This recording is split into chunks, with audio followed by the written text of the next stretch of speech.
Hi friends, ಎಲ್ರಿಗೂ ನಮಸ್ಕಾರ. ಪೂಜಾರೀಸ್ kitchen YouTube ಚಾನಲ್ಗೆ ಸ್ವಾಗತ.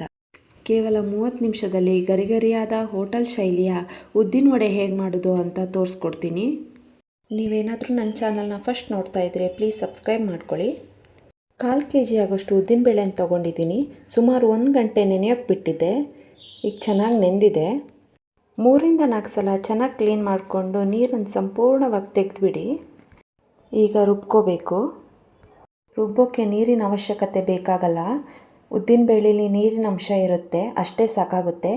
ಅಕಸ್ಮಾತ್ ರುಬ್ಬೋಕ್ಕೆ ತುಂಬ ಕಷ್ಟ ಆಗ್ತಾಯಿದ್ರೆ 1-2 ಚಮಚದಷ್ಟು ನೀರು ಸೇರಿಸ್ಕೊಂಡ್ರೆ ಸಾಕಾಗುತ್ತೆ. ರುಬ್ಬಿದಾಗಿದೆ. ಇದನ್ನು ಬೇರೆ ಪಾತ್ರೆಗೆ ಸೇರಿಸ್ಕೊತಾ ಇದ್ದೀನಿ.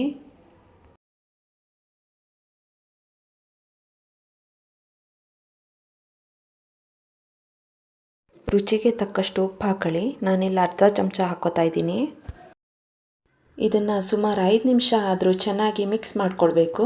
ಈ ರೀತಿ ಮಾಡೋದ್ರಿಂದ ಹಿಟ್ಟು ಹಗೂರ ಆಗುತ್ತೆ, ವಡೆ ಚೆನ್ನಾಗಿ ಬರುತ್ತೆ.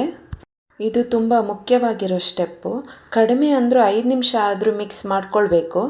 ರುಬ್ಬುವಾಗ ಹೆಚ್ಚು ಕಮ್ಮಿ ಆಗಿ ಹಿಟ್ಟು ಏನಾದರೂ ತೆಳುವಾಗಿದ್ದರೆ ಮನೇಲಿ ಅಕ್ಕಿ ಹಿಟ್ಟು ಇದ್ದರೆ ಸ್ವಲ್ಪ ಹಾಕಿ ಚೆನ್ನಾಗಿ ಕಲಿಸ್ಕೊಂಡು ಕನ್ಸಿಸ್ಟೆನ್ಸಿನ ಅಡ್ಜಸ್ಟ್ ಮಾಡ್ಕೊಳ್ಳಿ. 5 ನಿಮಿಷ ಕಲಸಿದ್ದಾಗಿದೆ. ಹಿಟ್ಟು ಹಗೂರ ಆಗಿದೆ. ನಿಮಗೆ ಕಲಿಸ್ತಾ ಗೊತ್ತಾಗುತ್ತೆ. ಹೀಗೆ ಒಂದು ಬಟ್ಲಲ್ಲಿ ನೀರು ತೊಗೊಂಡು ಅದಕ್ಕೆ ಸ್ವಲ್ಪ ಹಿಟ್ಟು ಹಾಕಿದ್ರೆ ಬೆಣ್ಣೆ ಥರ ತೇಲುತ್ತೆ. ಇದೀಗ ಹಿಟ್ಟು ಹಗೂರ ಆಗಿದೆ ಅಂತ ಅರ್ಥ. ಇದಕ್ಕೆ ಈಗ ಸಣ್ಣದಾಗಿ ಕಟ್ ಮಾಡಿರುವಂಥ ಶುಂಠಿ ಹಾಕೋತಾ ಇದ್ದೀನಿ.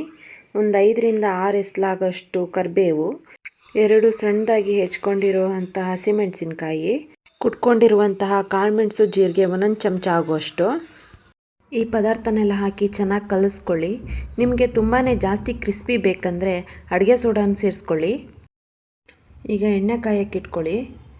ಇದಕ್ಕೆ ಕಾದಿದ ನಂತರ ಸ್ವಲ್ಪ ಹಿಟ್ಟು ಹಾಕಿ ಚೆಕ್ ಮಾಡ್ಕೊಳ್ಳಿ.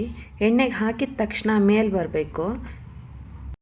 ಇದೀಗ ಎಣ್ಣೆ ಕಾದಿದೆ. ಹಿಟ್ಟಿಗೆ ಕೈ ಹಾಕೋ ಮುಂಚೆ ಕೈನ ಹಸಿ ಮಾಡ್ಕೊಳ್ಳಿ. ದೊಡ್ಡ ಲಿಂಬೆ ಗಾತ್ರದಷ್ಟು ಹಿಟ್ಟನ್ನು ತಗೊಳ್ಳಿ. ಇದೇ ರೀತಿ ಫಾಲೋ ಮಾಡಿ. ಕೈ ಒದ್ದೆ ಮಾಡ್ಕೊಳ್ಳೋದು ತುಂಬ ಮುಖ್ಯ. ಫ್ಲೇಮ್ನ ಮೀಡಿಯಮ್ ಫ್ಲೇಮಲ್ಲಿ ಇಟ್ಕೊಂಡು ಕಾಯಿಸ್ಕೊಳ್ಳಿ. ಇದನ್ನು ಡಬಲ್ ಫ್ರೈ ಮಾಡ್ತಾಯಿದ್ದೀನಿ. ಅರ್ಧ ಭಾಗದಷ್ಟು ಮಾತ್ರ ಬೇಯಿಸ್ಕೊಂಡು ತೆಗಿರಿ. ಡಬಲ್ ಫ್ರೈ ಮಾಡೋದ್ರಿಂದ ಜಾಸ್ತಿ ಹೊತ್ತು ಕ್ರಿಸ್ಪಿ ಆಗಿರುತ್ತೆ.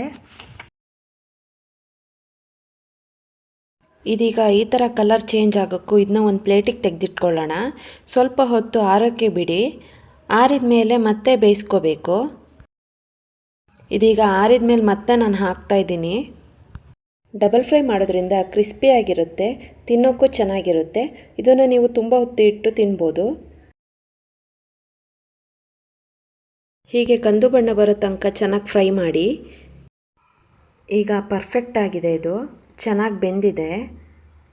ಕಲರ್ನೂ ನೀವು ನೋಡ್ಬೋದು. ಇದನ್ನೆಲ್ಲ ಒಂದು ಪ್ಲೇಟಲ್ಲಿ ತೆಗೆದಿಟ್ಕೊಳ್ಳಿ. ಕೇವಲ 30 ನಿಮಿಷದಲ್ಲಿ ಕ್ರಿಸ್ಪಿಯಾಗಿರೋ ಉದ್ದಿನ ವಡೆ ರೆಡಿಯಾಗಿದೆ. ನೀವು ಒಮ್ಮೆ ಟ್ರೈ ಮಾಡಿ ನೋಡಿ.